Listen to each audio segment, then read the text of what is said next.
Announced this week that despite protests from human rights groups, Google will not remove a controversial app from the Saudi Arabian government that allows men to control where women travel and even offers alerts if they leave the country. Yeah, the first... Sounds like my ex-girlfriend. No, I'm joking. But that was the reverse app.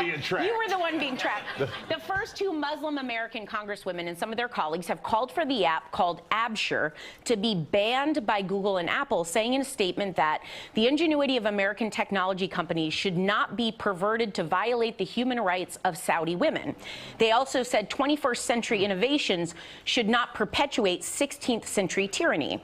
Now, one thing that actually offered a lot of clarification for you and I is we read an article that was just released today. There's another side to this. So Saudi woman Kaula Al-Quraya, sometimes the phonetic spelling confuses me more than the real spelling. Al-Quraya. Thank you. A professor and cancer researcher wrote an opinion piece on Bloomberg that the app actually helps to remove layers of bureaucracy that Saudi men use as an excuse to prohibit women's freedoms. Saudi law says every woman must have a male guardian. So her clarification is that although on its face, when you contextualize their country with how we see the rights of women, this app isn't limiting the women. It's actually within the confines of their laws, allowing the woman a little more freedom. Because they got to go through a lot of paperwork. The men would say it's too much work. I didn't get it done. You now can't you just go. get on the app and do it. So now the app makes it a little easier, again, within the already existing laws for a woman to travel. But that's about all I'm going to say about this, because my issues with Saudi Arabia and their human rights is just, we could speak for about 4 hours on this show about you that. could. So.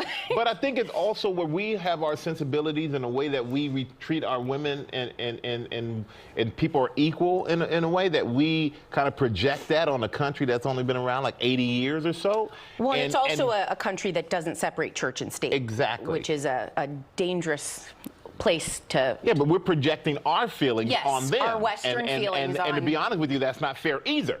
No. But I definitely, I mean, this is something I know would not work here.